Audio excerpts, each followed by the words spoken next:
Hello guys, meron akong ginagawa ngayon guys. Ito, laptop siya, Acer. So yung problema niya, nagcha-charge siya pero wala siyang power. So maski anong pindot natin dito sa power button niya, wala.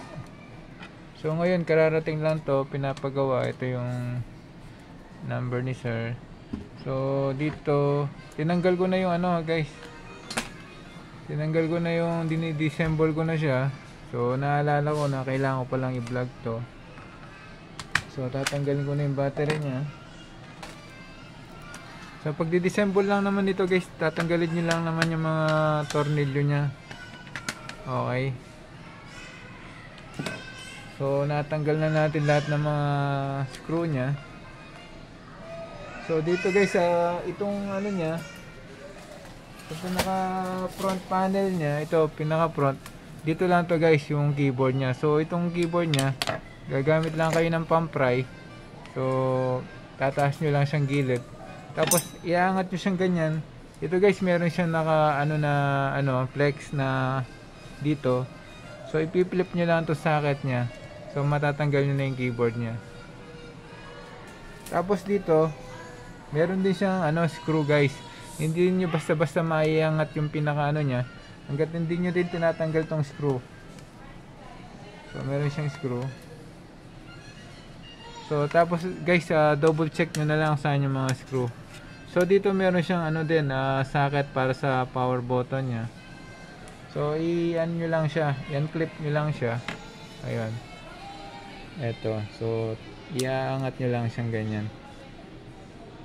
So dito upon checking naman to, okay naman. Ito yung pinaka power flex niya guys, papunta rito. So dito siya nag-on. Ayan, power button niya.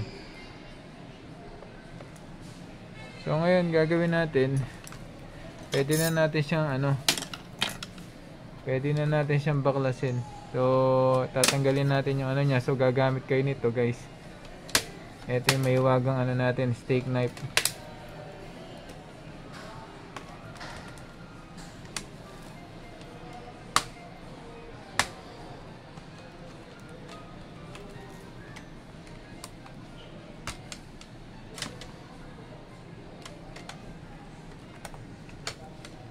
So dito, pan-checking dito, wala na siyang tornilyo. Ayun, meron pa. Ito guys, dito meron pa dito. So nakatago sila.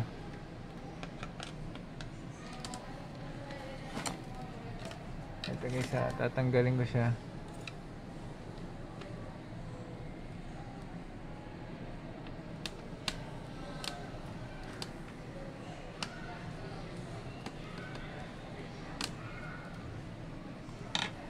Kuha tayo na medyo mas maliit ng konti yung ano niya, pinaka screw.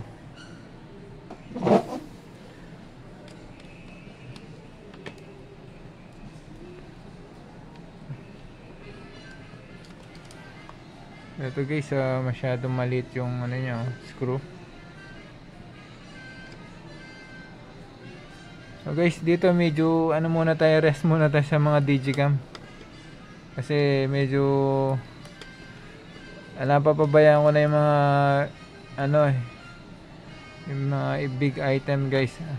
Medyo sinet aside ko muna sila para mabigyan din yung ibang mga digicam kahapon. So ngayon guys, ito muna. Pasensya na muna sa mga nagpapagawa ng digicam guys ha.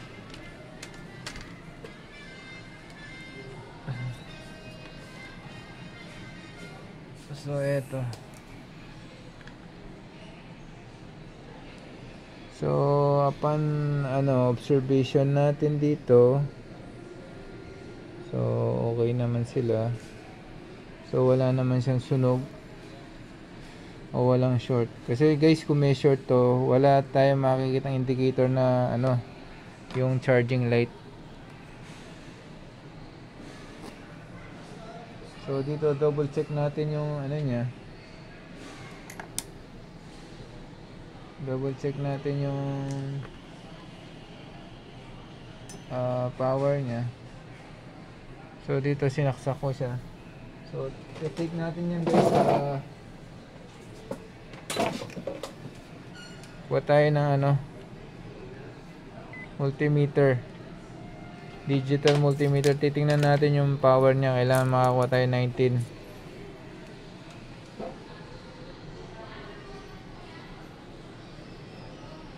So yun guys, meron naman siya 18 volts. So okay na to, malapit na sa 19 volts. So meron siya.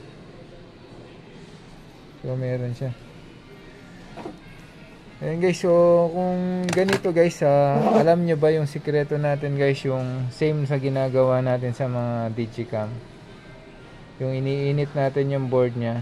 So ganito guys, kung meron din kayong mga ganito, so try nyo, baka mag work din ito, di ba? Okay, ayun, nag light siya kanina, no? Baka nag magic, pero wala na. Okay, so ito guys, ganun gagawin natin ngayon. Iinitin natin siya. So gagawin natin, lilinisin muna natin ng konti. So ito, wala siyang short. So may nakakuha tayo 19 volts. So gagawin natin guys, hindi tayo maglalagay ng flux. So pure heat lang. Tatanggalin ko muna din tong CMOS nya. Tapos mag-heat na tayo guys ng ng board.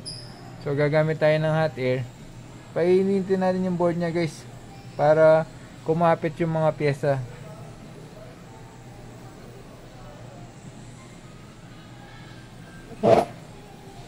So ito guys, baka natulog na naman yung board nito. Kagaya ng mga board ng mga digicam guys.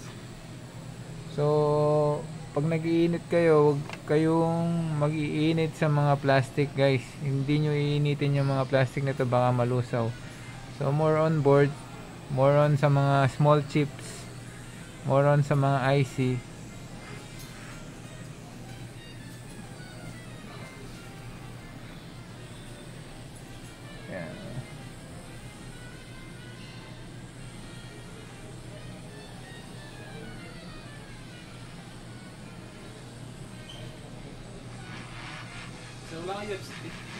Wala sir.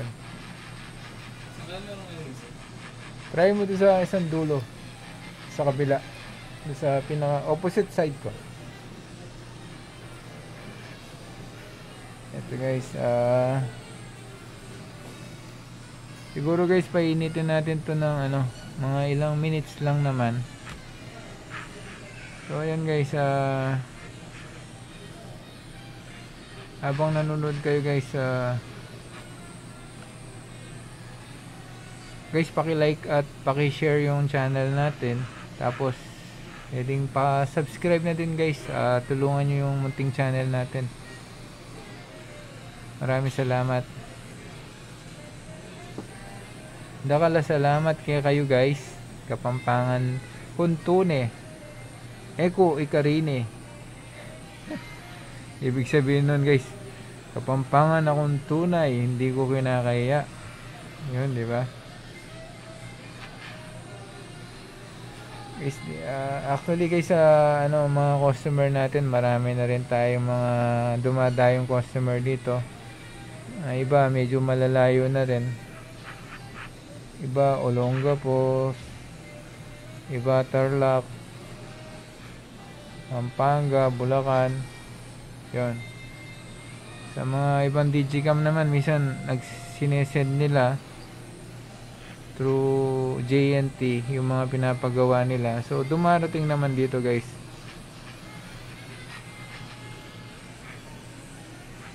Eto. So ayan. So guys, medyo ipo-forward na natin siya para hindi na ganong magtagal yung vlog natin. So more on, dito lang muna ako magpo-focus lang naman Huwag kayong mabahala, wala tayong gagawing magic.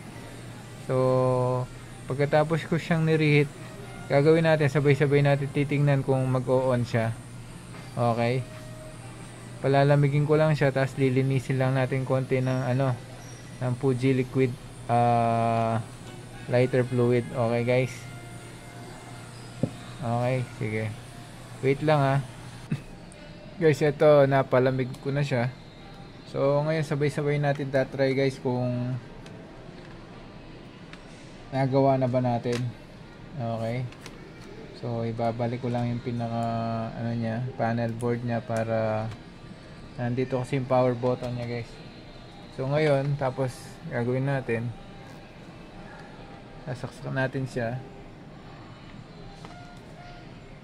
Yun, i-blinking to. So yun, power on siya.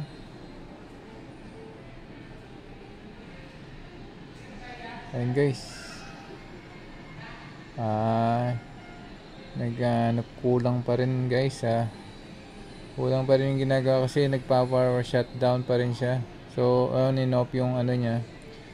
So baka kulang pa yung reheat natin, tapos yung paglilinis natin ng board. So guys, ayun, ito lang yung nagawa natin kanina. So yung heat na ginawa natin, so kulang pa. So meron pa rin siyang problem guys, on and off pa rin yung power niya. So at least guys, may nakuha na tayo na idea. So dito napag-on natin siya through, maski pa paano lumabas na yung blue lights niya. So ngayon gagawin natin, medyo ididip pa natin ng konti yung paglilinis sa kanya. So tatanggalin muna natin ulit.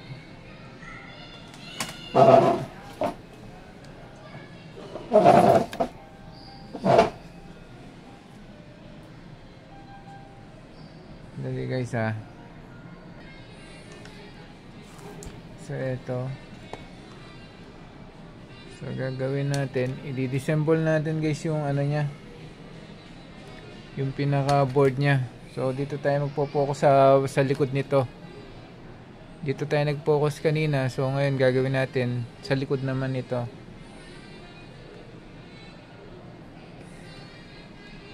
So tatanggalin natin yung sa LCD nya guys. Ito yung sa ano ng LCD nya, no? So iyan lang natin to, papupuntahin natin to, tanggalin natin.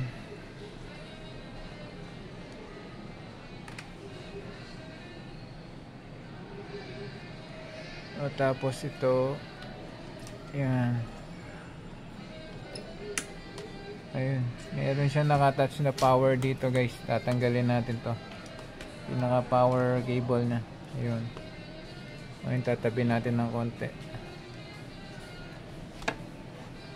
So kung mapapansin nyo guys, nandito na yung processor nya. Tapos gagawin natin, iinitin naman natin dito sa kabila.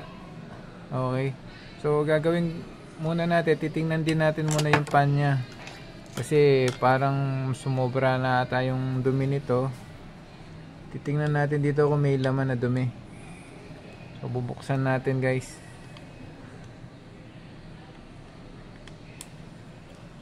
So nandito na rin tayo sa likod nya, so lubos-lubosin na natin.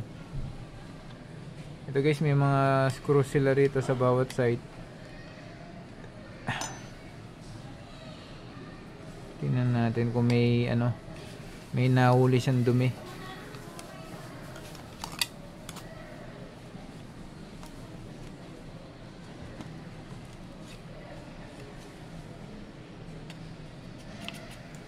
So yun, dito may lock siya.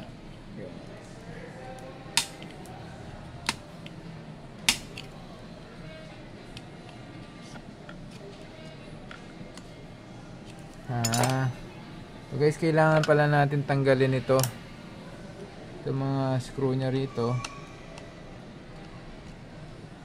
Kanya guys, hindi ko rin alam kung paano yung mga sunod-sunod, pero at least alam natin yung mga basic kung paano re-repair to.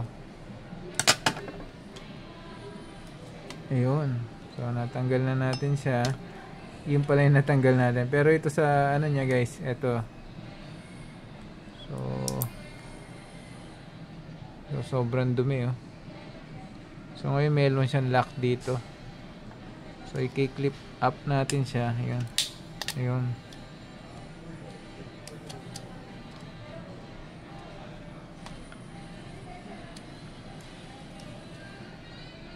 Ayun guys, oh, makikita nyo. Meron na siyang cotton. Ito kailangan matanggal to para lumabas na mabuti yung hangin sa kanya. Pagpagang ko lang konti ah. Ayan. Ayan guys, minsan parang electric fan din niya sa bahay natin na nakakasagap sila ng dumi. Okay, yan. Balik ko na siya. So, gagawin na natin. Proceed tayo.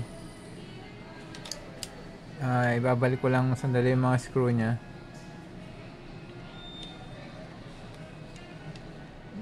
Ito guys, yung naglagay ng thermal pads dito, mayaman. Thermal paste pala, sorry. Kasi, tingnan nyo, punong-puno.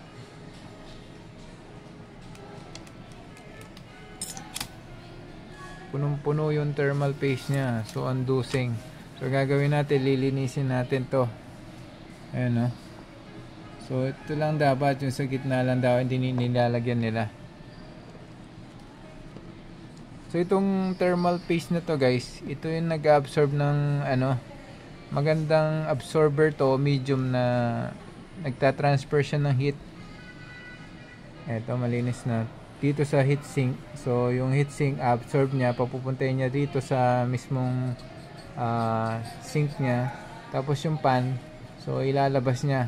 Kaya yun ang nasa-sense natin, init na sa side ng mga laptop guys. Kaya huwag nyo tatakpan yung mga exhaust ng mga laptop guys ha. Lalo na huwag nyo lalagay sa mga malalambot, yung mga kama, mga unan. So hindi sila nakakahinga. Ito guys, malinis na siya. So bago natin ibalik to, i-heat na natin tong niya, itong pinaka board niya. So lalo na guys, ito number 1 na iinitin natin ito, pinaka IO chip niya.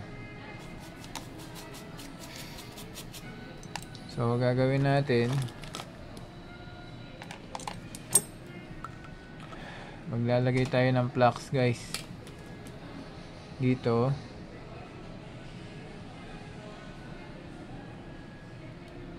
Tapos dito. So ano siya.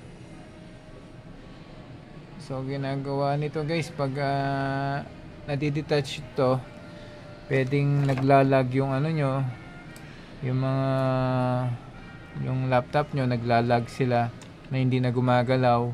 O kaya nagba-black screen na. O kaya hindi nagpa-power guys. So ito yung mga basic pag hindi shorted yung board nyo. Ito yung may mga basic na kailangan nyong gawin. So initin nyo to. So hanggang kumulo to guys, meron tong mga mga bola sa ilalim. Yun ang mga yun ang mga nagpapadikit dito sa mismong board niya, papunta dito sa mismong processor niya guys. Ito itong GPU niya, ito processor, ito GPU guys, graphics. Tapos ito naman yung startup chip guys.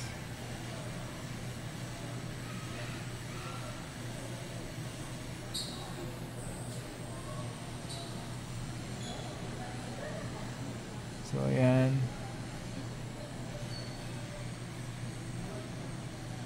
Ito guys, ito lang naman, dito lang muna ako magpo-focus. So ipo-forward ko na lang pag natapos natin siya, tapos palalamigin ko siya para at least medyo advance na tayo ng konti guys ha. Ay guys, ito na guys, ito na, palamig na natin siya. So gagawin natin ngayon, na natin siya, assemble na natin siya guys. Eto na. So dito natin makikita yung moment of truth natin. kung nag-work ba yung ginawa natin. So guys, kung ano guys, nandito na rin guys sa haba ng panonood nyo guys, paki-like, subscribe naman yung channel natin guys. Lalo na guys, pag napa-under natin to guys promise yan So, marami pa kayong matututunan na tutorial natin guys, hindi lang sa mga digicam, sa mga printer, sa mga laptop, desktop, yan. Marami tayong gagawin. So, ngayon tapos ilalagay ko yung ano niya, LCD niya. Guys, ano ko muna to. So, lalagay ko muna yung screw niya. And guys, basta ito guys, linisin nyo. Pagkalinis nya, ayun, tingnan nyo kung meron dumi-dumi. So, konting pagpag pa. So, yan, nalinis na natin ang buo. Ngayon, try natin ngayon. Babalik ko lang sandali itong ano nya. So, ito yung power cable nya. Ayan. Tapos dito.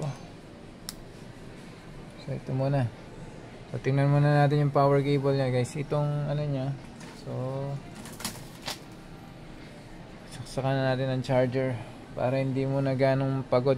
Kung hindi man umandar, at least nakabaklas pa rin. Ayan. So on. Yun. Ayun. Ayun, di ba guys? Perfect. Nobody's perfect. Diba? Pero perfect to guys. Nagawa na natin siya. Okay. So yan. So operating system not found. So kasi wala pa yung hard drive niya dahil tinanggal natin, dinassemble natin. Mamaya ikakabit natin siya. So hindi pa siya totally. So ngayon guys, gagawin ko, assembling ko muna siya, tapos pakikita ko sa inyo mamaya pagka natapos natin siya. Okay guys, forward ko na muna. Stop ko na muna, tapos po-forward ko siya sa pagka na-disassemble na natin lahat. Okay. So guys, happy naman tayo ngayong araw na to. Ito pala guys, hindi nyo nakita kanina kung paano natin ginabit tong ano. So ito, yung flex, yung pinaka ano nya. So gaganyan, i-insert nyo lang to naman guys, yung sa socket nung ano nya. Ito. Okay. So ngayon, ayun. Okay. So forward ko na muna guys So dito na tayo guys. Mas gusto ko na nandyan din pala kayo para at least happy tayo. So yun. So ipupush nyo lang. So ito mga screw lang to.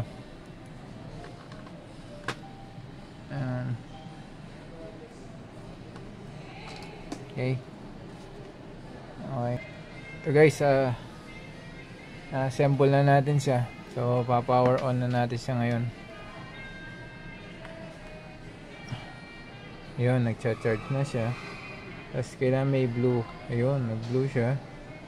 Power. Yun!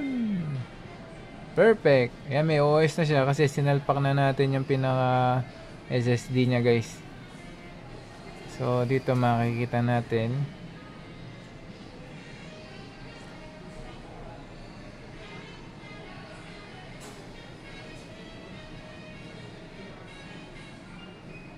Ayan, dahil medyo ano siya guys, na-stuck siya. Getting device ready, sabi niya. Ayan na.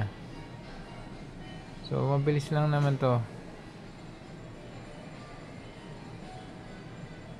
Kaya lang guys, yung mga iba, syempre pag hindi kabisado talaga to, medyo yung sira talaga nito, mahirapan silang mag-locate. Maski anong gawin nilang pagtetest, kung hindi nila kabisado, wala rin. Kaya yun guys, meron kayong natutunan na tutorial natin. Sana nagustuhan nyo. At sa susunod ulit guys, kung meron pa mga ganitong mga unit na ganun yung problema nya, so pwede kong ituro sa inyo. Okay guys, see you once again and thank you. Please subscribe. Bye. God bless.